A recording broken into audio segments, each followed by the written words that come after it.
I got to be honest with you, and this is kind of sad as a Knick fan. In my, 40 years of being a Knick fan, up until, you know who got dragged out of the garden. One of the great, ask a Knick fan, top 5 moment for you was Patrick Ewing coming to the Knicks in the draft lottery. I remember where I was. I was in the back of my powder blue Safari, Pontiac Safari station wagon. Facing backwards? No, I was facing forward. You could. There was an option. There was an option. We had a backward option. Those are the best. There was an option. Best. Made famous by my buddy Foots, vomiting out the back. Foots. Because we went on the Scrambler ride. As on my birthday, the Scrambler goes all around. He was getting elbowed in the side, out the back. That's not the point of this story. No, I'm sorry. I remember where I was, listening to 10-10 wins, most likely, in the car. Joel behind the wheel, Ev sitting shotgun, me and my brother in the back, and we heard the Knicks had gotten the top pick in the draft lottery. Little did we know, because we knew it was Patrick Ewing coming, and we were all Big East fans of the greatest. Little did we know, a lot of tinfoil hats would be worn, that David Stern had somebody put an envelope in a freezer, because back in the day, kids, this is all done in the back now. Nobody sees it. There used to be like this big bowling for dollars type plastic tureen that they would just roll like a bingo game. It's the best way to remember start that? Yeah. Right? And then he would reach in, and David Stern, he'd be like the Alex Trebek of his day. He's like a game show host, picking out the envelope, placing it under the number of the draft choice, and then so on and so forth. And then he would stand there and open the envelope and smile. Worst game show host ever, honestly. He was perfect for what he did. He was great. And he just stood there, and I remember the Knicks logo would come out of the envelope because I saw it later on. It's just the greatest thing ever.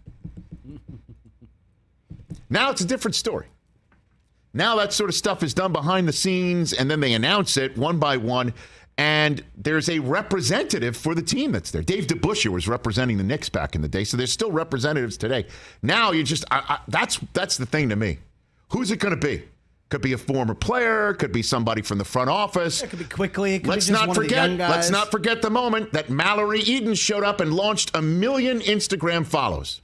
You know who I'm talking about, Chris. Who? And why am I blanking on her name? From the Hawks. Jamie Gertz. Jamie Yeah. Gertz. From Less Than Zero or Lost Boys. Lost Boys. I was watching that yesterday. Yeah, her. Seinfeld, Spare Square. There you go. Could you spare a square? We had her on the show, Jamie Gertz. We did. Fantastic. Square pegs. Put up the list. This is who's on the podium tonight. Oh, what do we got? Hornets represented by P.J. Washington. Anderson Varejao for the Cleveland Cavaliers, people. Hey, Rip. Rip Hamilton. Your buddy. My Yeah. buddy, Rip Hamilton. Representing the Pistons.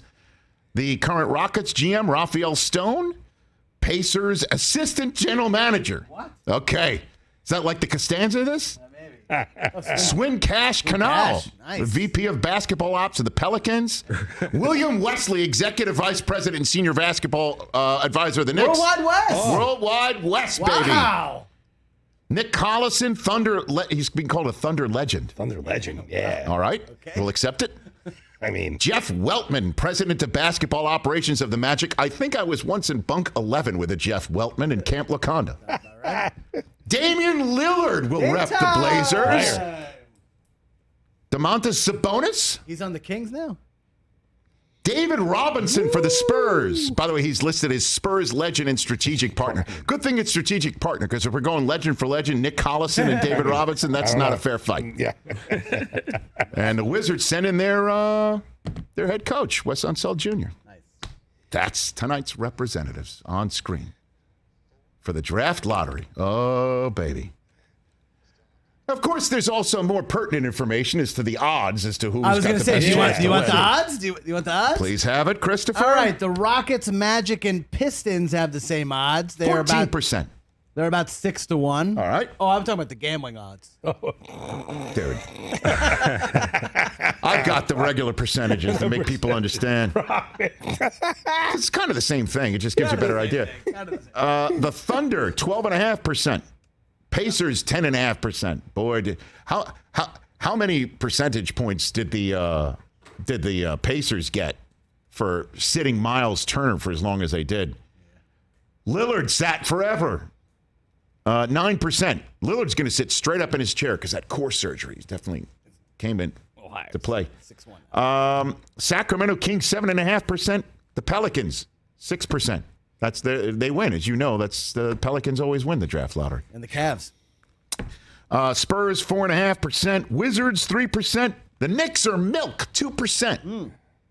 2%. 50-1 if you want to. Oklahoma City Thunder through the Clippers 1.5%. That's the Oloa Candy percentage right there. The Hornets 1% and the Cleveland Cavaliers 0.5%, which is why they could only get Anderson Varejao to go, right? What do you think? But they might What win. do you think? Mark Price is like, I'm not going. 0.5%? You don't have to drag my ass to sit out there and smile for 0.5%. Kevin Love's like, forget it. I'm going to hang out with Kate. I'm not going that for 0.5%. Who? Right. Like you don't know what I'm talking about, sir.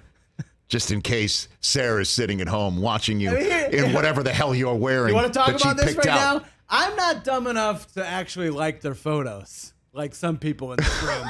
I could like a Kate Bach photo. What are you talking about? I know, but it's just like... Sir, while you were out on the shelf, Susie's sitting in that chair talking about Steve Kerr. And I'm sitting here. And dude's calling on the phone, hitting on your wife while you're sitting there. Like the disrespect. Hold on I a had to second. tell homeboy. I was like, Rich is here. You know that, right? Yeah. Is Steve Kerr attractive? I mean, Apparently. yeah. We're not, apparently.